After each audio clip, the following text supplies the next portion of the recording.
Hi everyone, Adam from RethinkX here. Thanks for joining me. In this video, we're going to talk about why understanding technology and disruption is so important, and why getting things wrong over the last 20 years has had grave consequences. So let's dive right in. Last time, I explained that my team at RethinkX has documented over 100 historical disruptions, and that for technologies as different as car tires are from carpenter's nails, they all follow the same pattern. A new technology emerges that outperforms older ones on cost and capability, and therefore swiftly outcompetes them. Costs of the new technology decrease in a predictable way, and adoption follows an S-curve. And we saw that all of the data for cost and adoption of clean technologies today point to imminent disruption in 4 foundational sectors of the global economy simultaneously: energy, transportation, food, and labor. Now, of the 4 disruptions, energy is the furthest along. Tony Seba, co-founder of RethinkX, predicted this 15 years ago in his book Solar Trillions. That's trillion with a T. And people thought he was crazy. But his forecasts have turned out to be extremely accurate. And this year, in 2023, global investment in solar production exceeded investment in oil production for the first time. Well, let's compare that forecast to some of the incumbent mainstream energy experts. First, the International Energy Agency, or IEA. The IEA declares itself the world's most authoritative source of energy market analysis and projections. Okay, that's quite a claim. So let's have a look at their track record. For 20 years, the IEA predicted minimal growth of solar power. And worse still, their estimates were basically linear, despite the fact that exponential growth was clear the entire time.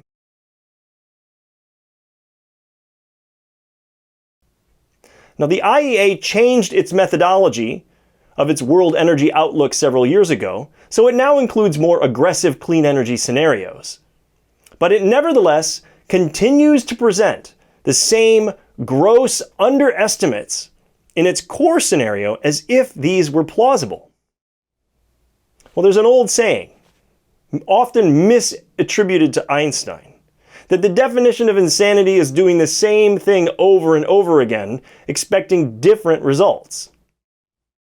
Well, by that standard, the IEA's projections for solar have been completely insane. Second, the United States Energy Information Administration, or USEIA. Ostensibly, this federal agency collects, analyzes, and disseminates independent and impartial energy information to promote sound policymaking, efficient markets, and public understanding of energy. Okay, well, let's look at how impartial and sound their projections really are. Here's the USEIA's track record for coal for the last 15 years. Every year, the agency predicts a bright future for coal for decades to come. And every year, the industry continues to collapse, year after year. Now, it's difficult to really know what's going on here. Incentives are complicated. Bureaucracies are opaque. And fossil fuels have been virtually synonymous with energy for over a century. So it's impossible to tell where industry giants like Shell end and energy agencies like the IEA and the USEIA begin. And certainly incumbents have every reason to downplay the prospects of any new technology that threatens to disrupt them.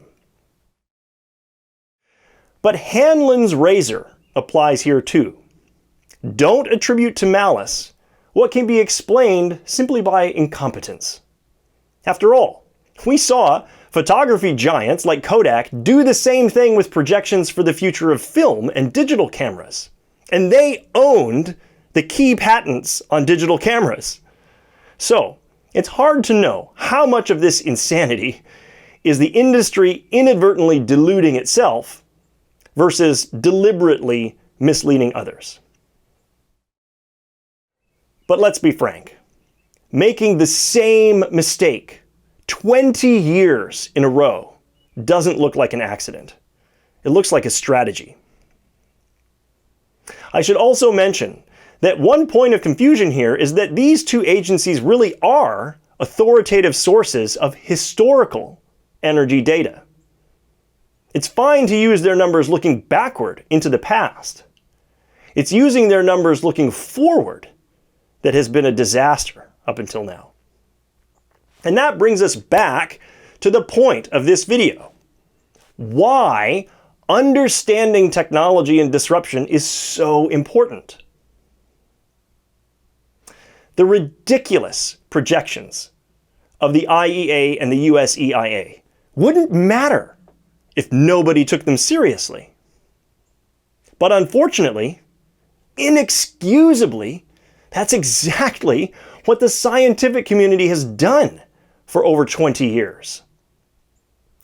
My fellow environmental scientists, and climate scientists in particular, have taken IEA and USEIA forecasts seriously. The IPCC, the Intergovernmental Panel on Climate Change, bases its climate scenarios on them. For decades, they've chosen to trust the incumbent energy industry's forecasts over those of technology disruption experts. Would you trust the oil industry's forecasts for solar power? Or the celluloid film industry's forecasts for digital cameras? In 2014, 5 years after Tony Seba wrote Solar Trillions, the IPCC published its 5th assessment report. Now, these reports represent the broad consensus of the scientific community.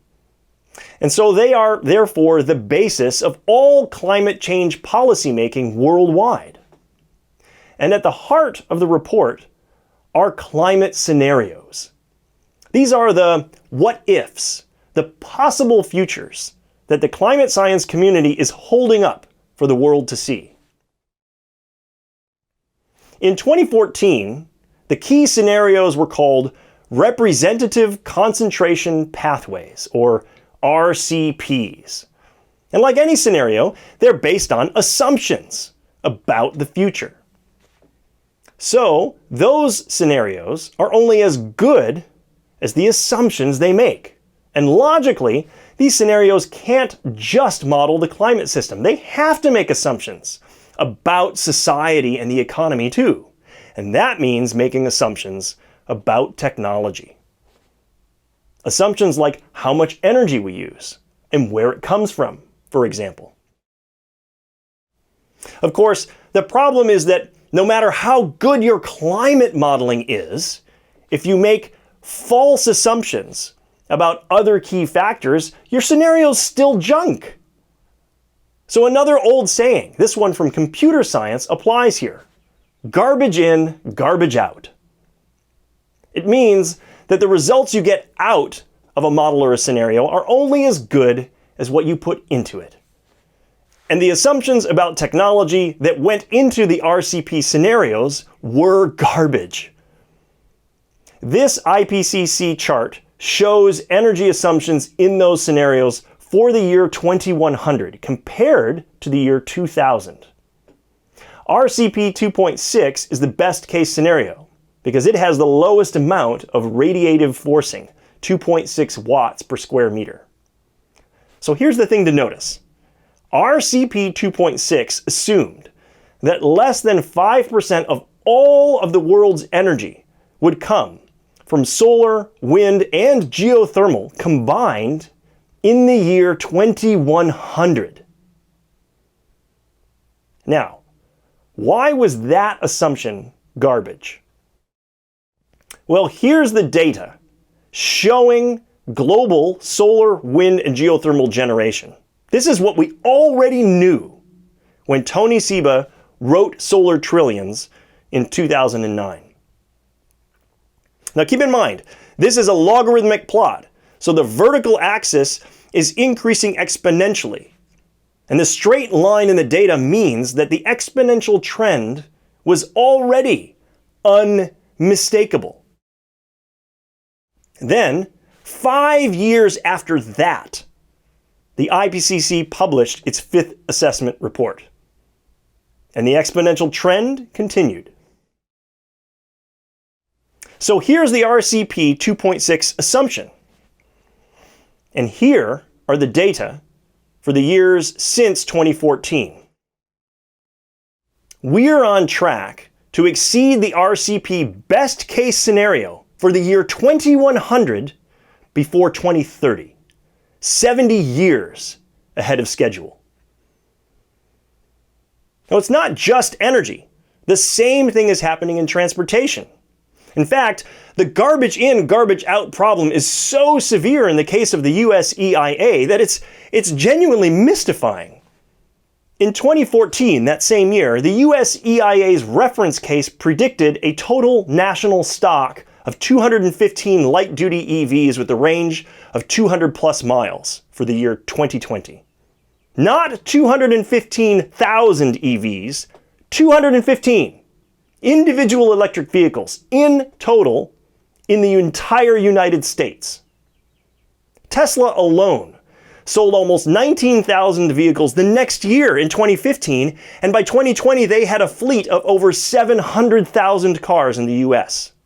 And that prediction was made in 2014. Here's Tony Seba 4 years before that, in 2010. The mass migration from gasoline to electric is going to start sometime between 2016 and 2020. In the food sector, the climate scenarios are just altogether clueless. There is zero awareness of the impacts that precision fermentation and cellular agriculture are going to have. None. And it's the same in labor.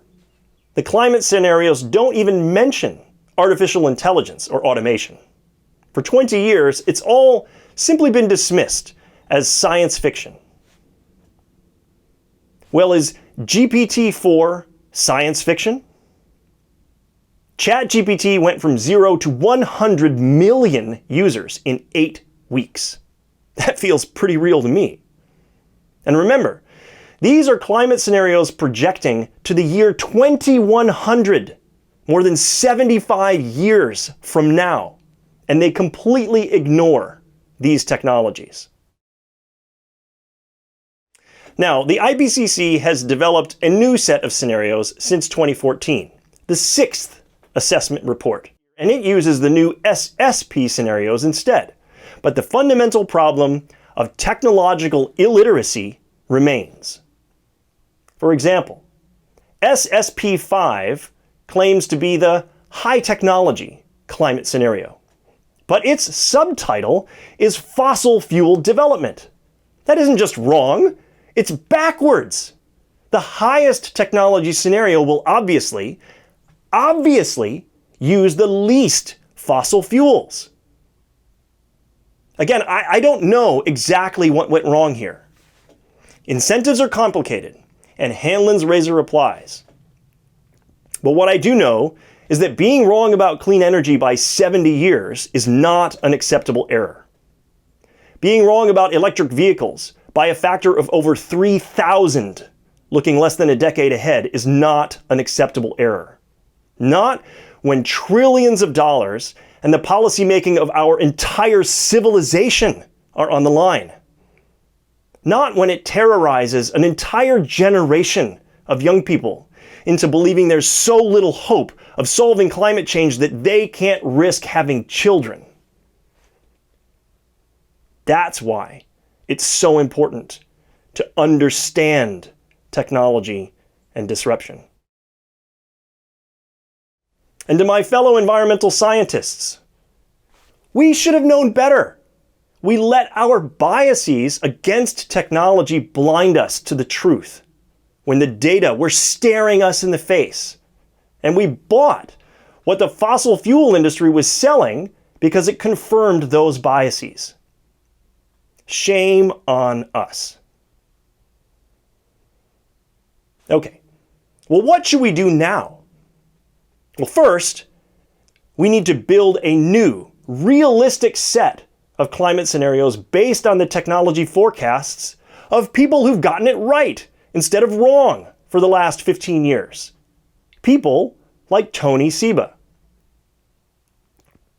Second, we need to recognize that we can't have a long view of the future that ignores technology. That's logically incoherent. Environmental sustainability requires that we think decades ahead. But on that same timescale, technology is now one of, if not the greatest driver of global change. Well, that means technological literacy must become integral to every environmental discipline. Otherwise, we will continue to make these unacceptable and easily avoidable errors. And third, we need to own up to our past mistakes. The fossil fuel industry successfully trolled us for 20 years with their authoritative projections for clean energy and EVs. Well played, Shell, BP, ExxonMobil. It's an embarrassment. We look like fools because that's exactly what we were. But the longer we environmental scientists refuse to admit our mistakes, the more it will look like we were being deliberately dishonest. And that's a losing strategy. Better to be known a fool than thought a liar, right? And lastly, we need to drop all the anti-technology nonsense in our disciplines and get with the program. It's 2023. Solar, wind, batteries, and heat pumps are here, and they're disrupting energy as we speak. Electric autonomous vehicles are here, and they're disrupting transportation as we speak. Precision fermentation and cellular agriculture are here, and the disruption of food is imminent. Artificial intelligence is here, and the disruption of labor by automation is just beginning. None of this is science fiction. It's science fact today. And these technologies are the key to solving our biggest environmental problems, especially climate change. So understanding technology and disruption matters. And not just because it's important to get things right, but because it gives us reason to be optimistic. And who wants to keep getting trolled anyway? All right. That's it for today. As always, there are links to the book and to our other publications in the description. And if you're new to RethinkX, please do consider subscribing and giving this video a thumbs up. Those AI algorithms that decide what videos to recommend to others put a lot of weight on those. That's why they really do help to extend the reach of our work. Well, thanks everyone for watching, and just remember, the future is brighter than you think. We'll see you all next time. Take care.